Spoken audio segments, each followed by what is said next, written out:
from the Book of Common Prayer, of course, which is the prayer for the aged. Any idea why I might have wanted us to start with this prayer for chapter 5, people who don't know the answers? What do you think, Anne? Well, it's about the dad, who is now the granddad, Doug, right? And so he's and his wife Bee, and they're both becoming seniors, and her illness requires weekly visits to the doctor. So they're entering that phase of life. Right. Very good. And this whole chapter really has, and the book, honestly, we've talked a lot about this since we started the book, was transforming from child into adult and from adult into older adult. It's all about how our roles in life are subject to change. And I think this chapter in particular really focuses on that.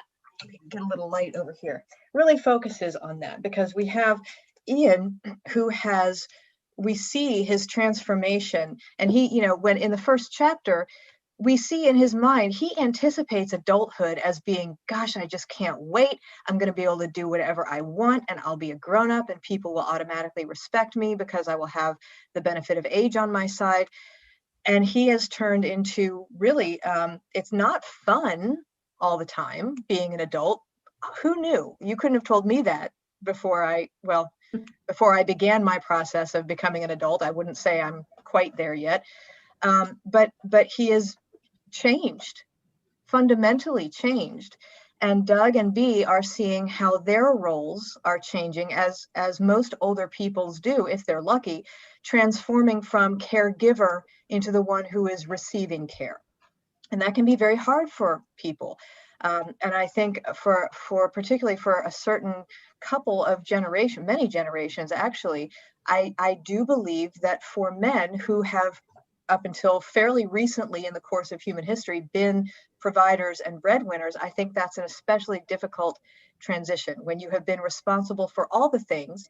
And then suddenly, as with Doug's retirement, your responsibilities diminish or they take on something else, and you might have to look elsewhere for where you find kind of this purpose in your life. So we're seeing in this chapter, especially with Doug and Bee, this crisis of identity, because their purposes have changed. Bee involuntarily, because of her arthritis and the fact that she's slowing down as she gets older. And Doug kind of also involuntarily, he sort of wants to retire, but it's not what he thought it would be. So that's another kind of theme of this book, wanting to get into something and not really finding out later that maybe that's not really what you wanted all along.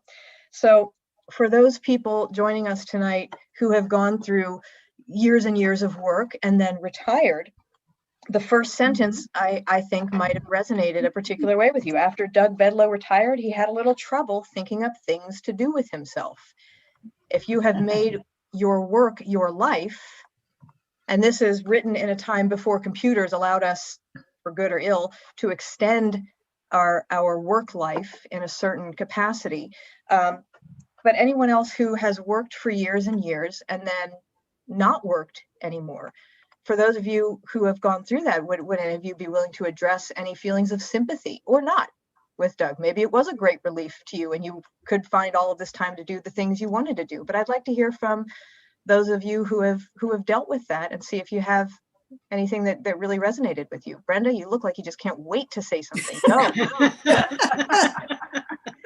I know.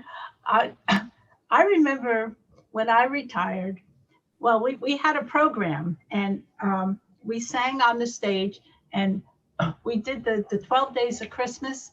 And my part was, I'm retiring, And I remember the last day, the kids gave me a shirt with their names on it, and the parents did a party and whatever. Mm-hmm. And we had a party with the faculty.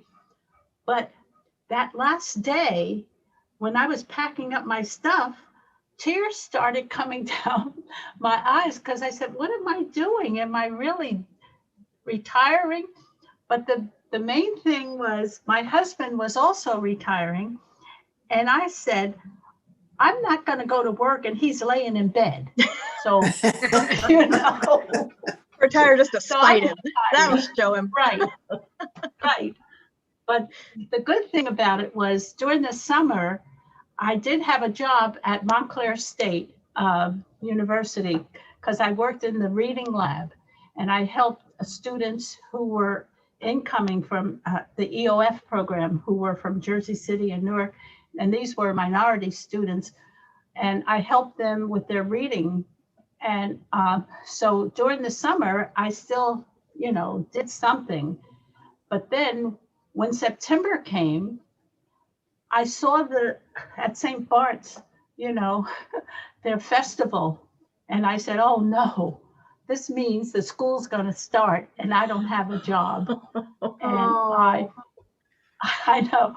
And I didn't want to go because I knew that it was the beginning of the school year. And during that first year, it was difficult. And I found myself doing things that I liked. And Kurt and I did travel, and we went on a couple of cruises, and we went to California to see the kids and whatever. But I got used to it, and now, you know, after so many years, it's my life. I wouldn't say you've slowed down all that much, but we're glad. We're glad. Yeah. Yeah. Mm-hmm. Mary, go ahead. I have had an interesting experience. I retired a year ago, October, and I had plenty to do. I had no problem filling my time. And then COVID hit, and I still had plenty to do. And the end of the year last year, my former boss called me and said, would you be interested in doing some freelancing for us? We can use about all the hours you can give us. And I said, oh, I think I can handle like 20 hours a week. So since December, I've been working 20 hours a week, and I really loved it. It was interesting and it was stimulating, and I earned enough money almost to go on vacation this summer, you know, that kind of thing. And I got a call today saying, we're done with you. Please return. Oh. I mean, it was nicer than that, but originally my contract ran through the end of May. All right, Mary, we've had enough. And I thought, oh, okay, I can still find plenty of stuff to fill that time. But my first reaction was, oh, they don't like me. And I sat there and I thought, no, that's silly. It's just the work got finished. It's okay. It's not personal. But I had this kind of reaction that I might have had the first time I retired, except that I was in control that time. And this time I'm not so much. And so it's like trying to retire and then not quite pulling it off and then doing it again. And so I'm feeling all mixed up about it, all kinds of funny feelings about the whole situation that I kind of didn't expect to go through. So long story short. Thank you for telling us about it. No, I'm glad you told us that. That's something that we can rally around you with. Bobby? Yeah, I'm kind of between the two of them, only because I worked for a nonprofit for 30 years. And in working for the workshop, I tried to retire umpteen times. And every time I thought I was out, my boss would call and I was pulled back in. Just like the mafia. Yeah. So I was kind of between the two, and I finally did get to retire.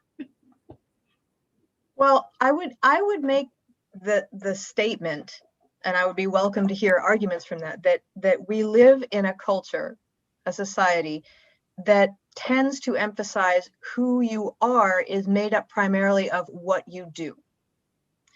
And so for that reason, leaving a job or retiring can be very stressful, even if you have reached your retirement age free and clear and you've done a wonderful job, like Mary, like Brenda, like all of you.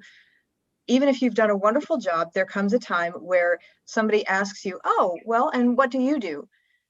And there is a part of you, perhaps, if you've been working your whole life and then you have retired, that might feel a little bit flat-footed when somebody asks you that, because then you have to say, well, I used to, or I worked as, or I did this. And it sounds to me like for most of the people that I know that have retired, either successfully or unsuccessfully, that's a real loss. And it does create a little bit of a struggle with our identities, because for so long, we're kind of conditioned to think that what you do is as or more important than who you are. It's a lot easier to ask somebody, what do you do, than, well, who are you really? That's not really great cocktail party talk. It tends to scare people a little bit. Not that I've tried, but just the same. Because as soon as you tell somebody, I am this, or I do this, then facts and figures inevitably will come into somebody's head. Well, if they're doing this, then they're doing this, and they work with these kind of people, and they probably make this kind of money and all that kind of thing. So who you are, what you do, and what you have tends to get a little bit on top of who you really are, because those are easier questions to ask and to find out about than to really know somebody. And so you can't, we can't entirely blame society. It's a question that comes up. It's a lot more polite to say, what do you do, than, well, depending on where you live. There are some places in this country where your first question would be, well, where do you go to church and do you believe in God? I've lived in places like that. But usually you lead off with, well, I'm so-and-so and I work for this company. Well, what do you do? So when that gets interrupted, even for all the right reasons, it can create a little bit of inner conflict. The first few pages of the chapter, we hear about Doug's conflict with this. He was kind of looking forward to it, and he tried all of these volunteer things. I love what he says about volunteering with the adolescents. He's been working with kids his whole life, and this you can see kind of the movement of American society into modern thinking, especially I think what Doug would consider modern thinking. He has children, he's been working with kids his whole life, and they tell him, well, if you want to coach these little kids in baseball, you have to go through 3 weekends of learning about adolescence and their emotional ups and downs. And he thinks, well, I'm actually tired of kids. I've dealt with these ups and downs for a long time, both in my home and out of it. So I'm out. So then he reads short stories as part of this class. And what kind of person do we think, just from these first 1, 2, 3 paragraphs about his retirement, his attempt to volunteer with the baseball kids, was it baseball? Baseball, and the short story. Just these 3 little paragraphs of a little bit of information about what Doug is doing after his retirement. What does that tell us about the kind of person that he is? He's more a doer than a thinker. Right. Not terribly introspective. Correct. Which is fine. But he is not accustomed. Remember, I forget what chapter it was where it's talking about this, but where Ian is a little bit weary of having his father laugh at him for changing diapers. Doug is of a different generation. He is not putting his mental energy toward figuring out himself or other people. He's a family man who does his job and wants things to get done and moves in that direction. He's kind of a matter-of-fact guy. So all of this stuff that requires a little bit more introspection is not really his thing. I love the little part about when B brings him household objects that need to be fixed, and he makes him very happy, but he's got to complain a little bit. What did you do to this? And she says, well, I just broke it, Doug. All right. I deliberately went and broke it. I just sat up late last night plotting how to break it. And then it said, what does it say? It says he feels gratified and important. He's doing something in the house that nobody else can do. So this is restoring, even in a small way, his sense of purpose. But honestly, there aren't that many opportunities in his own house anymore for him to do that. He walks the dog every day. What happens to the dog? Because she's old. She dies. So then he doesn't even have that anymore. And even when burying little Beastie, which is just a great name for a dog, by the way, when they're burying her in the backyard, he feels this sense of dependence and reliance on Ian for being there and for saying the prayer and for doing these things that he just doesn't think to do. So that's one of the last things in his own home that are kind of taken away from him. Claudia, God love her, if there's a steady character in this book, it's Claudia. She just has all these kids tumbling around her, and she's breastfeeding with one arm and cleaning the house with the other and breezing in and giving Bee some special gloves and washing the chandelier and doing all of these things. She's coming in and she is providing care in a way that Doug doesn't know how to do, and so can't do. And Ian can't do it because he's busy raising the children, and Doug doesn't really have much of a hand in that. He doesn't clean the house. He doesn't do the laundry. He doesn't raise the children because he's left that mostly to Ian. And he really can't do anything for Bee except for take her to the doctor every week. So where does he start wandering off? Next door or down the street.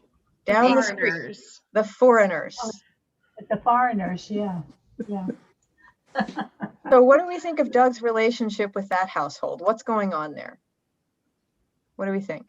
He feels needed there. Feels needed. He is needed there. Yeah, absolutely. Yeah. And what is it about the personality of that household, do we think, that Doug finds so appealing? Because They're there's certainly doers too. They're doers. They're tinkerers and doers. They're always messing with the house and this going on, and he likes that. You know, action. They don't sit around and talk. No, they do not sit around and talk. Lynn Susan, I see you want to say something. What is it? I just thought he got to be patriarch again. He's now elevated in their eyes. He can fix everything. He knows all the answers. He can tell them how to do things. He's not getting that at home anymore. Good point. Very nice. Anything else about that household and Doug's relationship with them? Well, he saves them.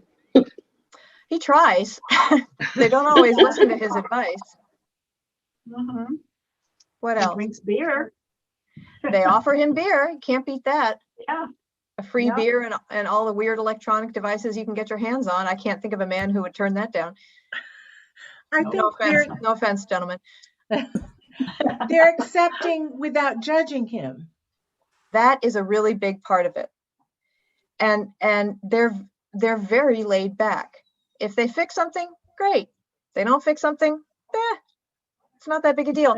And what does he say about their lives in the United States? That's a really big deal for him also.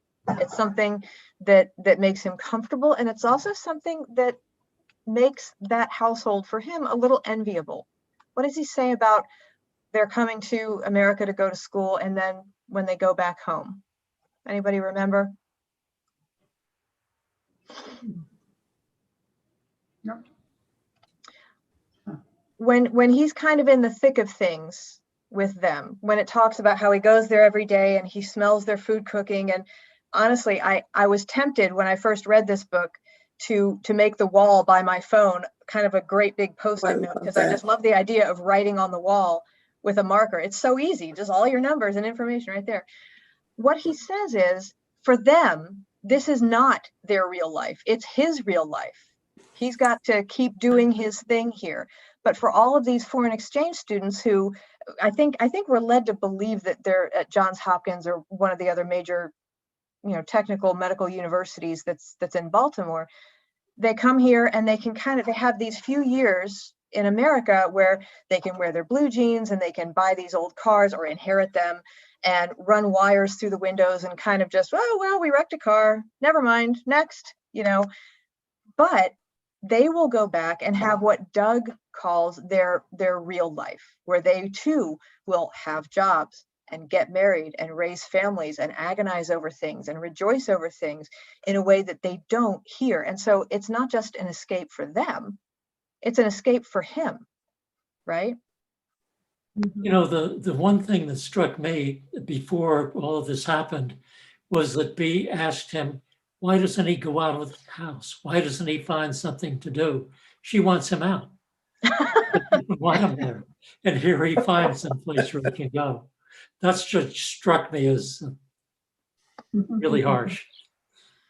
Well, you know, if their setup for decades has been B stays at home and she runs the house and does her own thing, and Doug goes to work every day, and she worked too, quite frankly. So if they were both out of the house, or if Doug, you know, she might have had to retire earlier because of her health, but Doug was still working, and then you've got this person underfoot who doesn't know how the household runs, can't really help you, doesn't know how to help you, but is bored.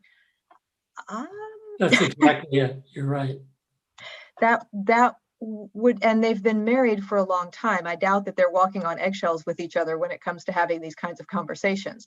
So she might very well be trying to shoo him out of the house because he might be more hindrance than help, or at least she doesn't know how to entertain him and doesn't have the resources to do it. So that's good. You know what, Don? I did not even notice that. So I did. Clearly.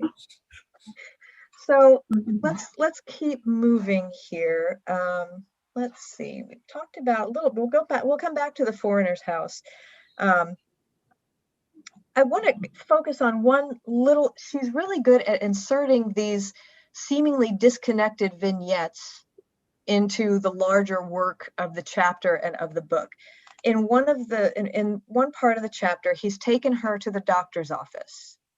And while he's waiting for her, a young woman comes out to make an appointment for a necessary surgery to save her eyesight.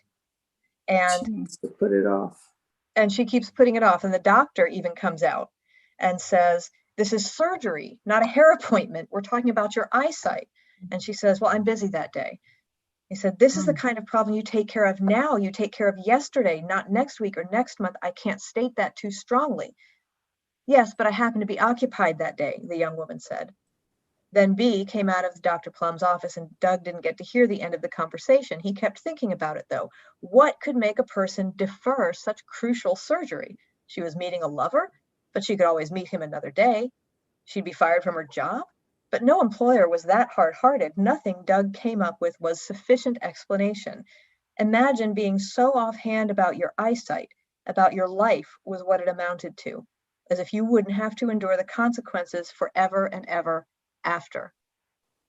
So I wonder, what does this mean in the context of the rest of the chapter? Anybody have any ideas? That's not a rhetorical question, and I don't have an answer. I'm just curious to know what everybody else thought of that, because it's one of those spots where it doesn't seem to have connection much to the rest of the chapter, but I know it does. And I really wanted to hear what you all thought of that.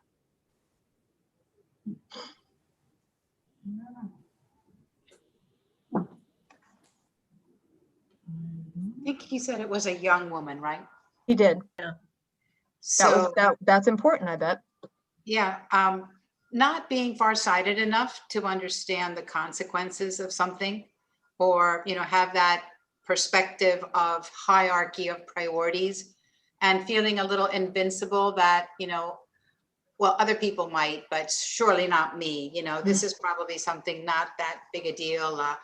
Yeah, I'll take care of it. And I think that, we saw some of that bravado type of attitude in the main characters when they were younger, and then realizing the impact of that, and that those the consequences are very significant.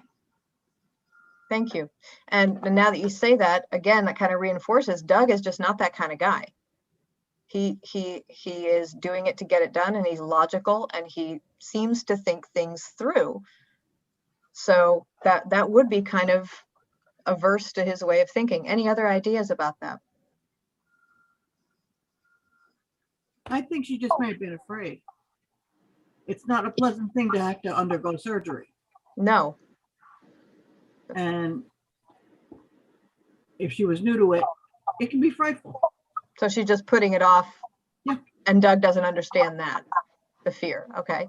But, okay, now that you said that, I have something. Lynn Susan, go ahead. I was just going to say that he's making a contrast between the fact that his life still has some meaning and hers, she doesn't care about. And I think he's seeing a real contrast there between she's in this early part of her life and she's got everything ahead of her. And he feels like he's on the downside of the hill, but he's still invested in his life. Could be. Thank you for that. One of the things, though, that was triggered in my memory when Bobby said what she did, though, at the beginning of the chapter, before he retires, he's had these conversations with his own doctor. And his doctor says, well, you know what really is frustrating to me is when someone's about to retire and they say, well, I've got all these plans, I'm going to do all these things. And then sure enough, I'll find something terribly wrong with them and then they're dead. And so Doug says, well, I just avoid that by not going to the doctor. I never even saw that parallel before, Bobby, but now that you mention maybe that young woman is afraid, well, Doug didn't go for his big checkup because he'd heard those horror stories from the doctor. And I never put those bookends together. So I think we all made some good points here, but I think that might be at least one of the connections. He's looking down on this woman by saying, well, this is your eyesight, this is your whole life, you know, a huge quality of life issue at stake for you. Why don't you just do it? Whereas he himself is like, well, I'm not going to go to the doctor and have him tell me anything bad. I'm just going to retire and be done with it. And if anything happens, I guess it happens. So that's useful. Okay. Let's keep moving. We got through that. Okay. So here we have the Christian Fellowship Picnic. That wasn't destined to be awkward right from the very beginning, was it? And instead of a picnic, for some reason, I'm not sure why, but for some reason, particularly Reverend Everett's mother, who is still kind of a prim and proper Episcopalian despite her non-denominational allegiance to her son, well, why don't we have it at this big, fancy, expensive mansion that doesn't even belong to us, but it looks really good? Do you suppose there's a little bit of PR playing into that decision? Just a touch. Also, it's chilly outside, so they can't really sit outside in the sun. Mary, what would you like to do? Well, I think it just goes against sort of the basic tenets of the Church of the Second Chance, which are, you know, we don't have the frippery. We don't even have the sacraments.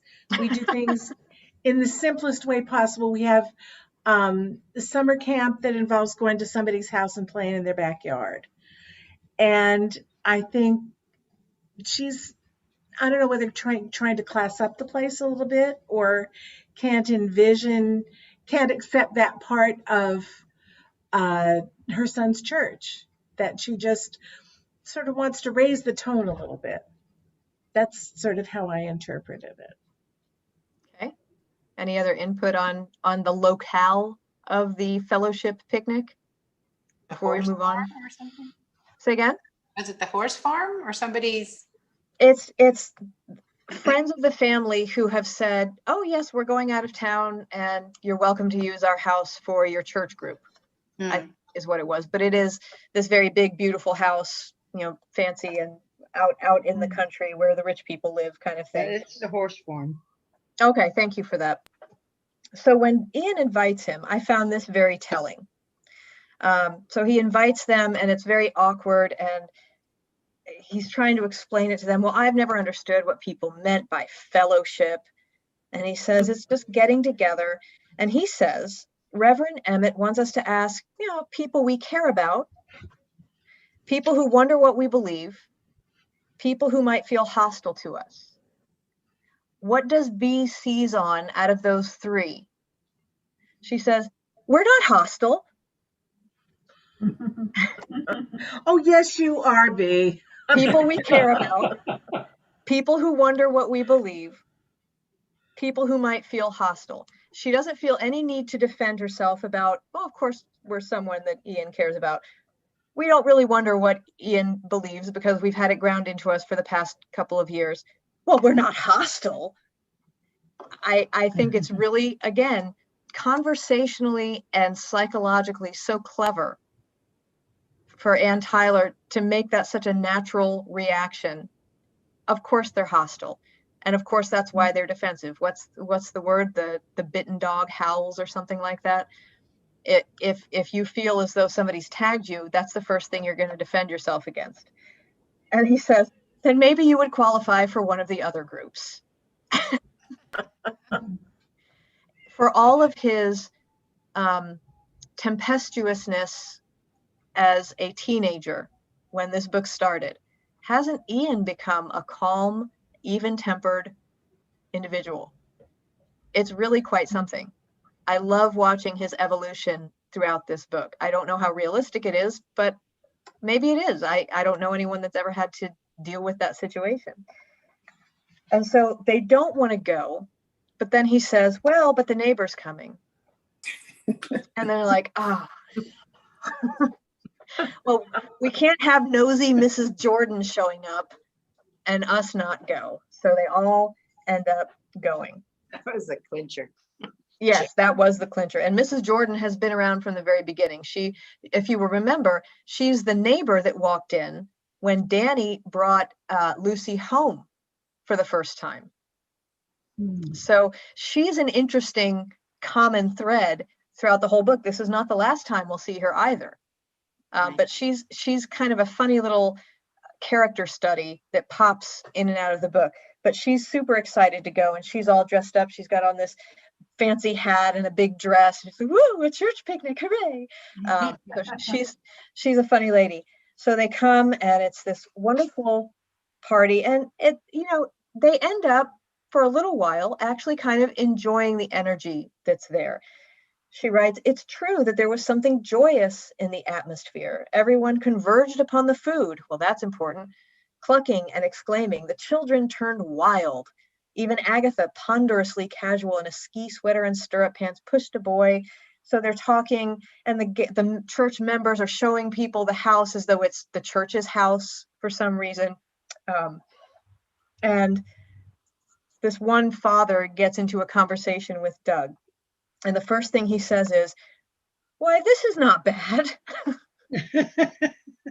So again, this really subtle psychological illustration on Ann Tyler's part, because of course, just by that one little phrase that he says to another obvious non-member of the church, what was he thinking? This is going to be bad.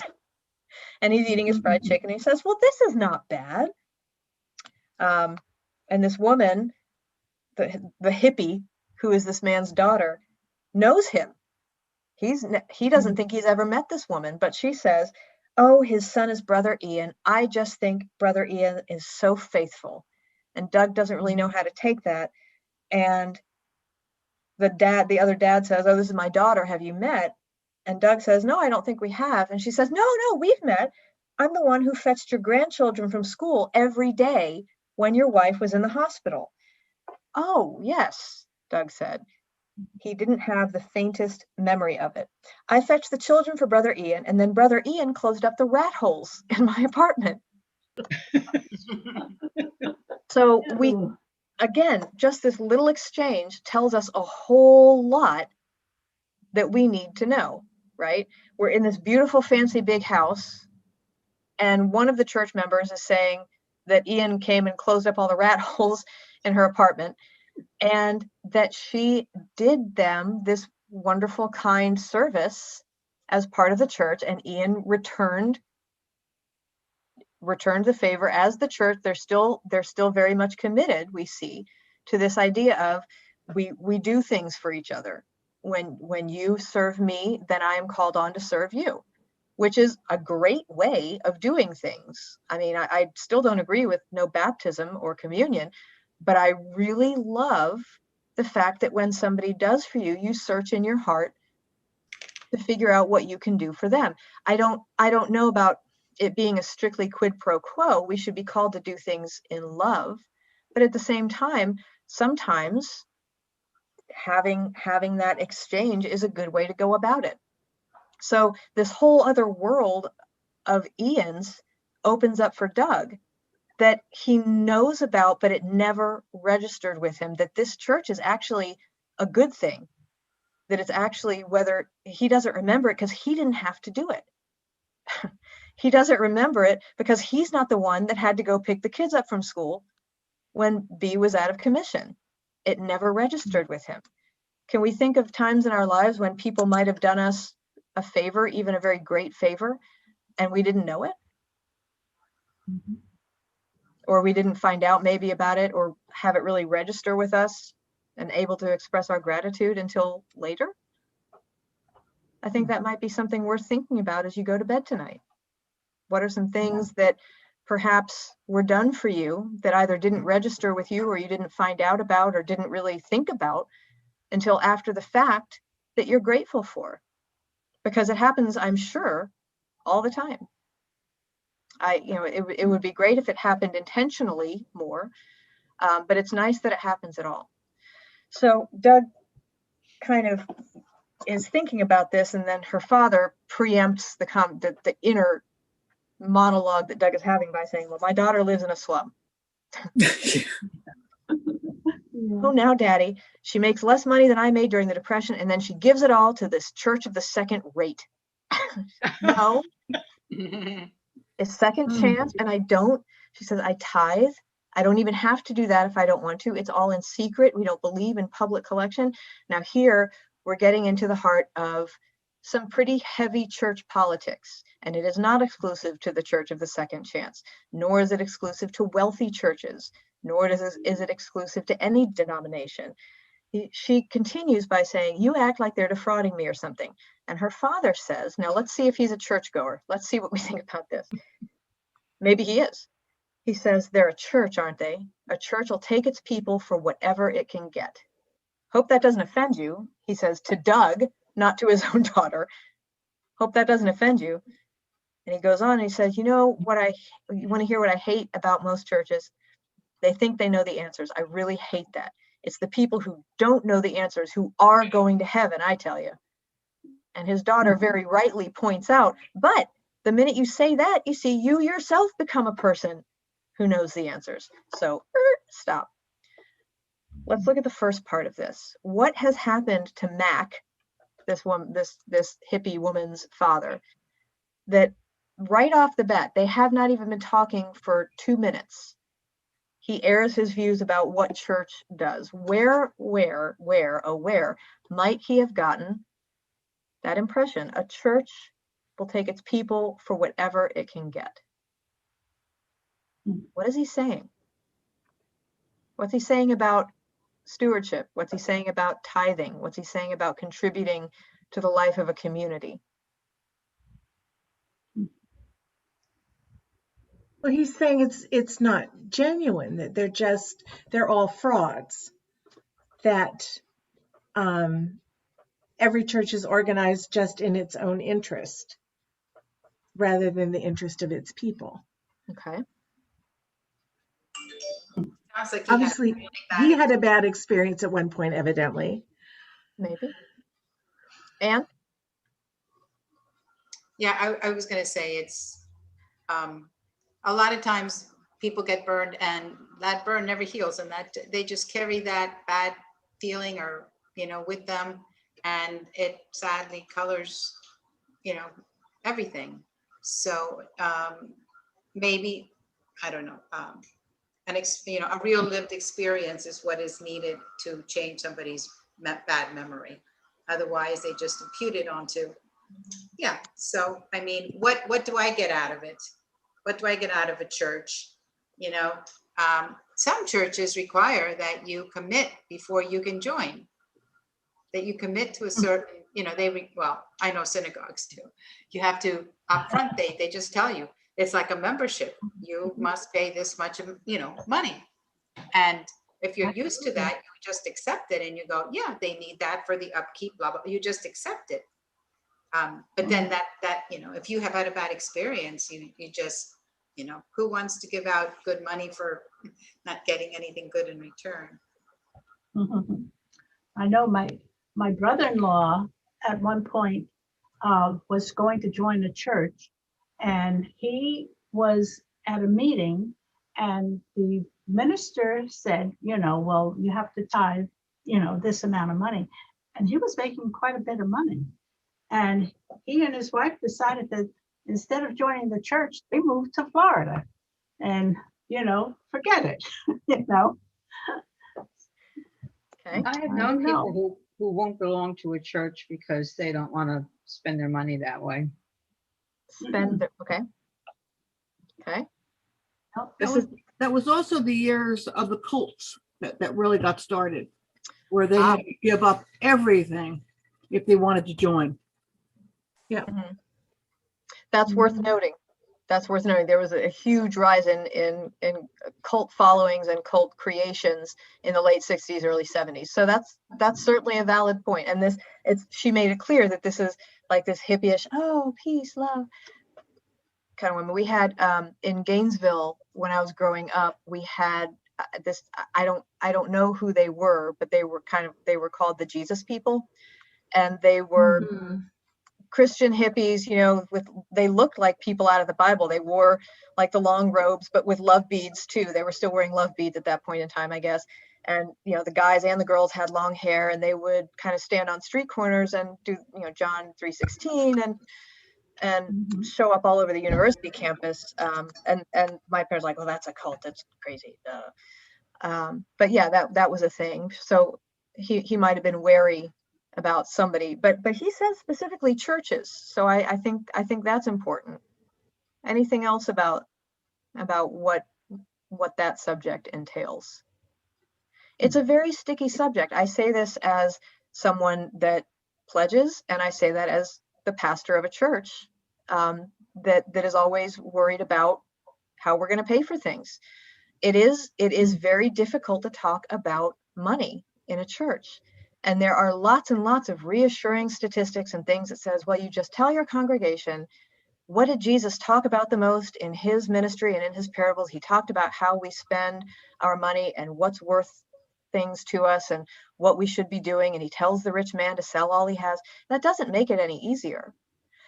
And part of that is because, again, we are living in a time and in a society where it is goods and services in exchange for material money. And people who have become accustomed to, if I go somewhere for any reason and they want my money, then I should be receiving something for what I am giving. And what the church is giving doesn't necessarily on a balance sheet add up for material given equals finances given. What we offer is very difficult to say it's worth this amount. The upkeep is certainly worth a certain amount. What you pay your musicians and pastors and administrators and however large a church staff may be, that adds up to a certain amount. But so much of that work is stuff that people never see. And so when you ask people for money, many, many people, particularly younger generations, their instinct, what they are taught to think is, what do I get out of it? And the church is a unique place. Worship spaces of any kind are unique in that what you get out of it is almost entirely dependent on what you put into it and not just with your finances. Right. Are you there? Are you wanting to know more about your relationship with God and with this community in particular who is on that same journey with you? And unfortunately, I hate to even put it this way, but that can be a hard sell for people who are used to saying, I'll give my money here because this is what I get. I'll put my money into my child's sports team because I get to go to their games and they get a cool t-shirt, whatever. But the church is not meant to be a transactional place. It's meant to be a transformational place.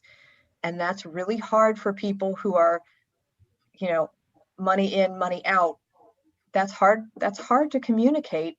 And it's especially hard to communicate during one season a year. So it is a challenge, and there are lots and lots of people. My mother, when I was little, she got mad every year during the high holidays because she couldn't get a good seat for Yom Kippur and Rosh Hashanah. And the reason that she couldn't do that is because she wasn't a member of the synagogue. She did not pay the temple tax, which is biblical and historical and has been around for millennia. She was not a member of the synagogue and paying the dues. And so we got kind of like the leftover tickets. And she would sit in the back of the synagogue with us and say, well, that's so-and-so. Do you know how much money they pay a year so they can sit up front? And it was embarrassing. But she's not alone.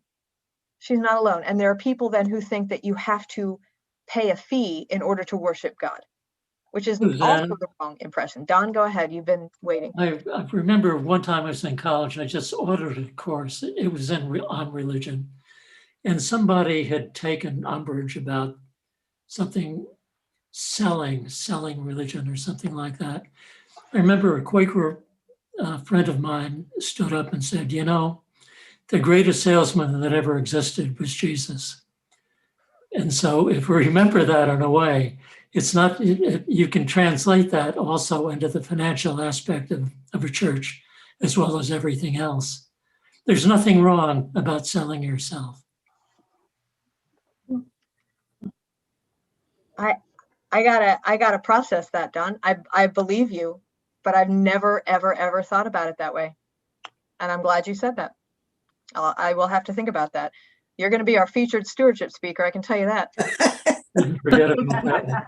I always like hearing Don during stewardship season. Can I say something else?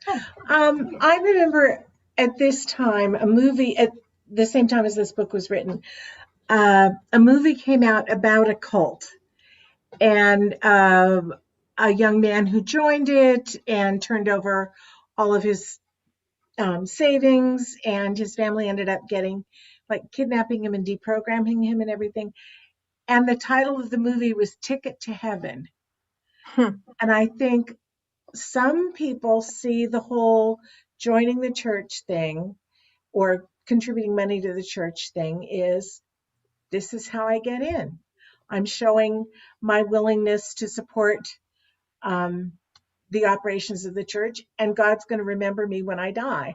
And that's, unless I shell out a certain amount, I'm not guaranteed.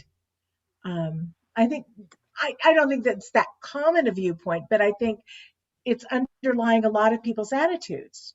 I will tell you, I will tell you that the ticket to heaven thing is not obsolete. And that while the formal practice of indulgences within the church might not necessarily be an approved practice anymore, and that it is not confined to the Roman Catholic Church. But, we paid for this building on the church. This is our stained glass window. We are responsible for the growth and the flourishing. That's great. We want people to give us beautiful stained glass windows and new buildings and be part of the foundation, the ongoing foundation of a particular church in a particular place. But if you're a real mean jerk and you give all the money in the world, you're asking the wrong person, quite frankly, because I don't think you get a ticket to heaven, nor do I believe you get the straight shot to hell either.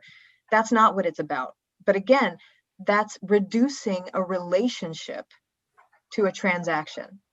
And that is not what God, and that is not what the church, and that is not what worship is supposed to be about. It's not, I check column A and I insert slot B into, tabs B into slot C, and then I get my heaven wafer, and then everything is fine. It's, what is it that is changing ongoing? How am I being transformed more and more into Imago Dei? How is it that I am becoming more like God a little bit every day because of this journey that I'm on, supported by this community of faith and supporting this community of faith in whatever way I can. If it's because I sing in the choir, if it's because I teach the kids on Sunday school, it's because I write a check every month. All of these different things go into the life of and all of the relationships founded in a church. And that's what's getting missed, I think. I hope I can remember all of this when I have to talk about this later. It's a tough subject. It is. It's a very tough subject because money is something we love to talk about and hate to talk about. Right. And it's become more freighted than it should be, honestly. But it is a spiritual concern because where your treasure is, your heart will be also. And that's hard. That's hard. Because sometimes we're not taught to really think about where our hearts are. We're taught to think about, what do I want? What do I need? What do I think I need? What is it that I really want for not just myself, but for other people? That's, if you're not accustomed, if you weren't raised to think in that way, it's difficult to learn. So we can understand what Mac has to say if he is a product, as many, many, many people are from generation to generation, if he's a product of that kind of thinking. And one of the things where this hooks in later, just a page later, Doug is talking to Reverend Emmett's mother. And she says, Mr. Bedlow, we all think so highly of Brother Ian. Starting to remind him of parents' night at elementary school, because all these people are coming up saying, well, we're just so proud of Ian. Well, we just love Ian. So it's kind of reminiscent of that. And he says, you must be very proud of your son. She says, yes, I am. I look around me and I see so many people, so many redeemed people. And I think, if not for Emmett, what would they be doing? And Doug thinks about this and he says, what would they be doing? Most would be fine, Doug supposed, his own son among them, Lord, yes. But in all fairness, he supposed this church met a real need for some others. It's funny how he excludes Ian from the people that really need. Probably Ian needs it most of all. But it's a good question. And it makes me ask the question of myself and of all of us, what would we be doing if we didn't have our church? I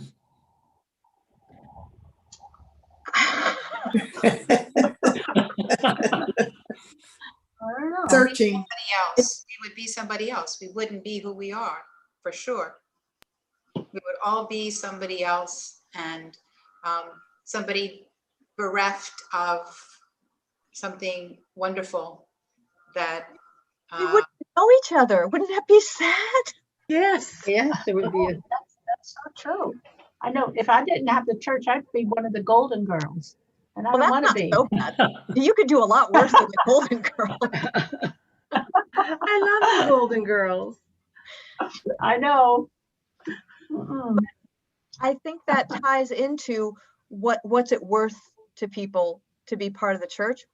What would we be doing? And I intend to ask this question of everybody at church. What would you be doing?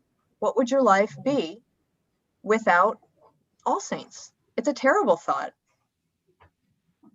For me, obviously for many of you. But I do think it's telling that Doug immediately excludes Ian from the needy folks. Well, Ian's fine. He'd be fine no matter what. It's fine. He had a good family, good raising. But these other people, boy, they'd really be up the creek, wouldn't they? So we have the fiasco with the table. But what I want to talk about as we close here is Bee's meltdown in the car on the way home about Danny. About everything. Bee, from the beginning of the book, she's the one that lifts everybody up. Here their son walks in with some woman they have never seen before. She's changed my life. She's divorced. She's got these kids. I'm going to marry her. And after just a few minutes of adjustment, well, that's fine. If she's got lots of kids, she and Claudia's kids can make a baseball team. Ha, ha, ha.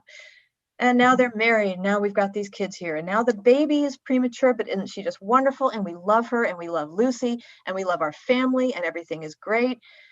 And even at the beginning where Danny dies and then Lucy dies, her main response that we see is one of confusion. And we see some of her grieving. We see no anger from her, though. We see confusion and we see grief. And of course, anger and sadness. And there are lots of emotions associated with grief. I guess when I say grief, what I mean is we see her frustration, her confusion, and her sadness, but not really a whole lot of strong emotions for her. But there's something about this picnic. He says, and Tyler writes, then she started talking about Danny. How did she get from the picnic to Danny? No telling. Keep that question in mind. She started kneading the knuckles of her right hand, the one that looked more swollen. So her arthritis is flaring up. She says, sometimes I have the strangest feeling. I give this start and I think, why? I think, why, here we are, just going about our business the same as usual. And yet so much has changed. Danny is gone, our golden boy, our first baby boy that we were so proud of, and our house is stuffed with someone else's children. You know they all are someone else's. You know that.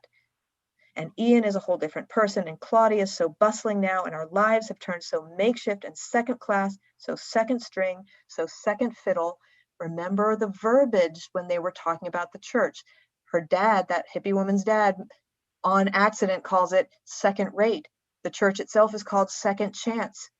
And she is saying all these things, second class, second string, second fiddle. Mary, what? You can finish your sentence. I'm sorry. No, Please no. finish. I'm just quoting. Go ahead. I just had a thought. Who is the second person? Who is the second son in that family? Oof. For whom does the term second just fit perfectly? Ian's coming in second. I don't think she does. I don't think she does anything by accident. No, I don't think she does either. She writes like the Bible writers wrote. Nothing in there is happenstance. I don't think it's an accident that Ian is apprenticed to a carpenter. No. Ooh. Not at all. No. So, and let's think, in particularly European history, what is the traditional role of a second son in a large family? What do they do? join the church. That's right. Ooh. Yes. In kind of older school European households, the first son inherited the family business. The second son became a priest or a clergy person. Oh, I've got goosebumps, Mary. I'm so glad. Me too. I am sorry I interrupted you, but it just... No, don't be sorry. That's fantastic. So she goes on to say, everything's been lost. Isn't it amazing that we keep going, that we keep on shopping for clothes and getting hungry and laughing at jokes on TV when our oldest son is dead and gone and we'll never see him again and our life's in ruins. So all of this, years, is just bursting out from her. She says, we've had such extraordinary troubles and somehow they've turned us ordinary. That's what's so hard to figure. We're not a special family anymore. We've turned uncertain. We've turned into worriers. And we're told in the very beginning of the book that that is the last thing that the Bedloes ever have been. They're not ordinary. They're just fun and quirky and all of these easygoing and everything is fine and they don't worry about anything. And now, of course, that's not true. It never was true. It was never true. But it's all hitting home for her very sharply right now. But go back to the beginning of that tirade. How did she get from the picnic to Danny is what Doug is wondering. How did she? What's going on here?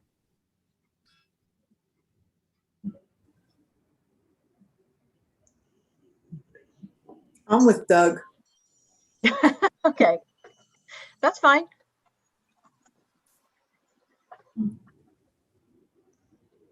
Any other thoughts on that? Who are called to that church need something.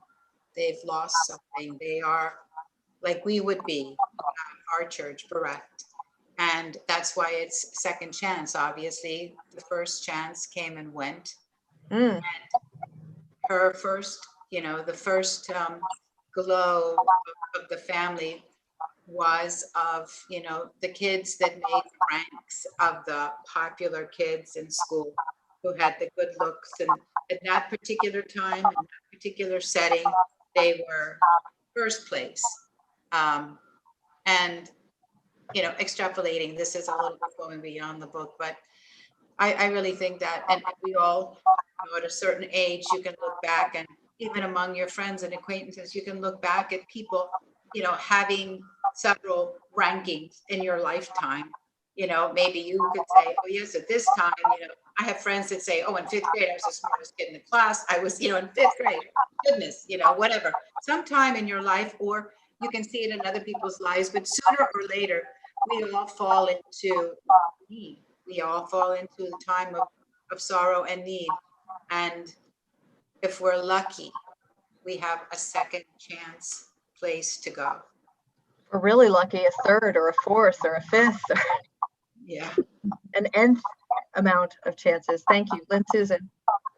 I was just going to say, I think B is finally coming to terms with the fact that her golden boy is gone.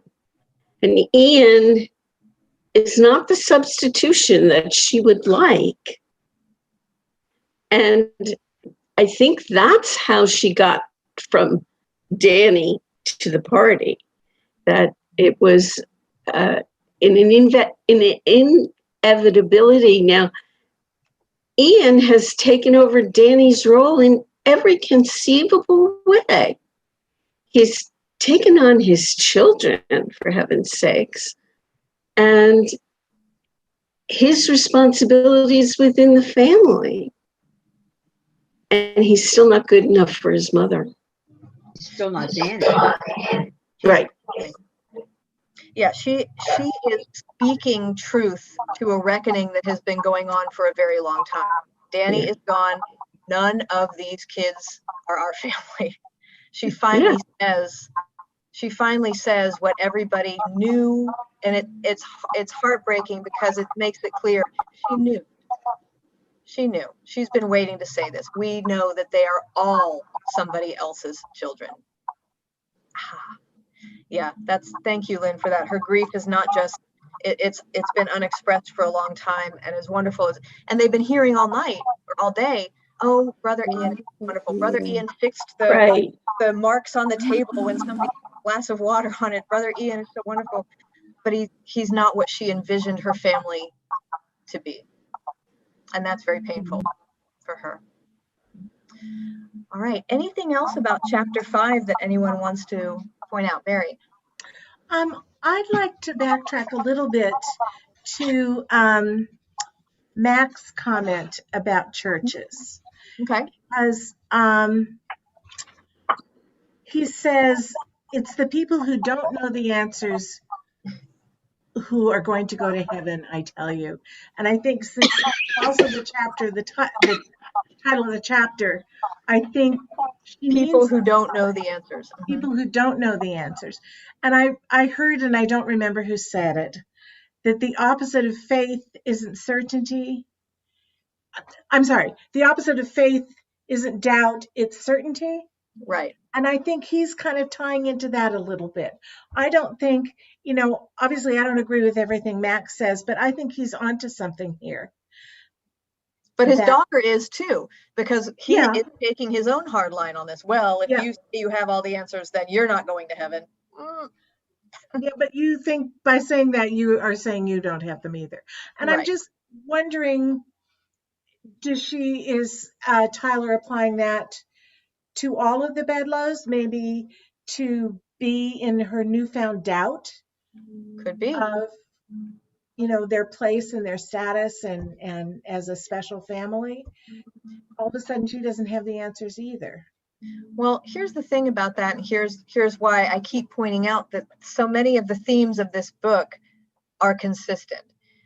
We talked about this at the beginning of our class tonight, when your identity changes, when your roles in life change and you feel a shift in your own identity, that shakes up everything else. Who you thought you were, it doesn't have to be a bad thing, but who you thought you were now has to change because you're not going to work every day. You're not fulfilling the same role as you used to. You're not doing the same things. You're not seeing people in the same way. They're not seeing you in the same way. And you have to adjust and incorporate that the same way that Ian talks about the amoeba that absorbs all of these foreign particles as food and then moves on. That's kind of what this book is about. If your faith is rock solid to the point where what you believed at 5 years old is what you feel like you need to believe at 50 years old, we've got a problem. Don't you think? There might be aspects of your faith that remain from whenever you found your faith to as you grow, but there are some parts of it. God is an old man with a beard, wearing a nightgown, lives up there. Hopefully, most of us kind of develop a different faith that says, well, I can see why I might have thought that when I was little, but it turns out that God is beyond that kind of definition, right? If you give us lots of money, we'll make sure that you get into heaven. That's an easy answer to something that neither can be answered, nor does it even require an answer. So yeah, it's a theme throughout this book that you've got to grow. And Ian being the primary example, how he feels about adulthood and what it means to be a grown-up constantly evolves. From the very first chapter, it evolves. And so does his faith. And B is running up against something where a rock solid faith, not necessarily a religious faith, but a faith in who she is and who her family is, that is being challenged. And if she cannot stretch and grow with that, it's going to break.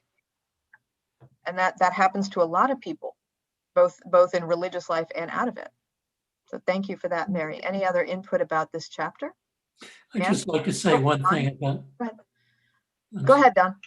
I'd just like to say one thing about Ann Tyler's humor, which is very important in this book because of the subject. But when that garage door comes down and bisects the car, that is one of the funniest things I've ever read. Nice how she can lighten things up like that. Yeah. And they're all just standing around going, all right, it works. Thank you for that. Yes, she provides good light touches in there. And what did you want to do? That's a segue into what I'm going to say, which is I sort of left it till the end because it's a negative. And I guess I intuited from what you said, Susanna, that you thought the whole foreigner thing was like a little bit of comic relief, and that ties into what Don just said. Mm-hmm. But I found it really insulting and frustrating. Okay. As a foreigner, and the stereotypes really put my teeth on edge.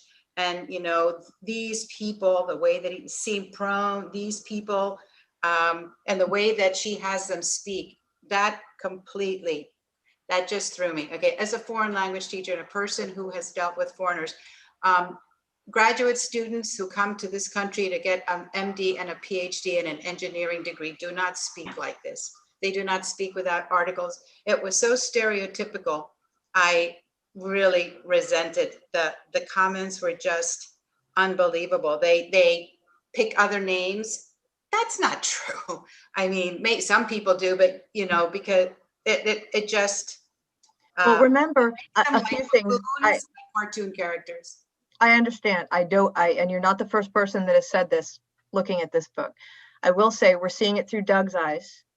And I'll also say Ann Tyler was married to an Iranian whom she met when he came over for graduate school in the United States and was the love of her life.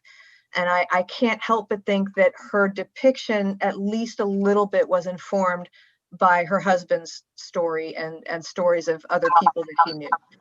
And it was also written at a time where, for anyone, awareness of this might not have been as great as it is now. I understand, I do, why it might have been challenging, disturbing in that way.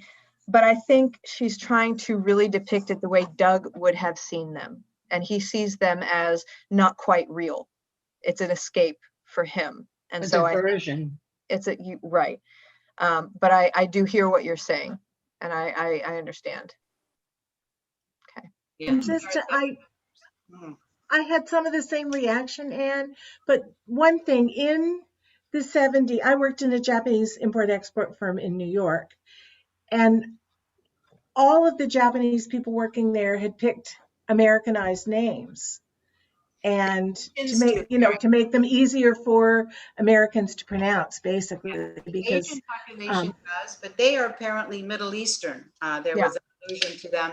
So no, you're right. Definitely the Asian population, even to this day, that they would say, this is my American name. Right.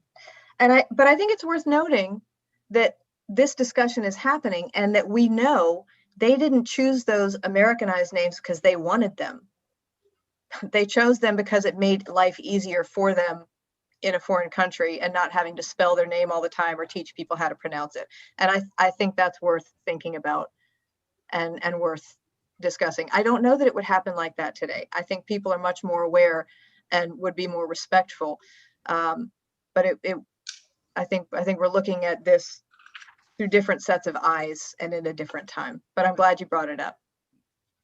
They were all the same though. They all did this. They all did. Yeah. Anyway, I'm getting over it, but it really. No, I understand. No, she packages them all kind of neatly when it's not that neat of a process. All right. Well, we'll go ahead and close this class. For the next couple of weeks, I will be out of town, and so we will resume on. Let's see. I'm thinking here. 7th, 8th, the 10th, June 10th. We'll be back in business. So if you haven't read the rest of the book, at least get through chapter 6 in the next 2 weeks. And we will resume our time here on Thursday, June the 10th. I will miss all of you, and I'll see you Sunday for sure, I hope, most of you. And then everybody, I'll see you again on June 6th. And then hopefully in a couple of weeks when we have our next class. Have a wonderful evening, everybody. Good night. Have a wonderful time. Good night. Thank you. Have a great time.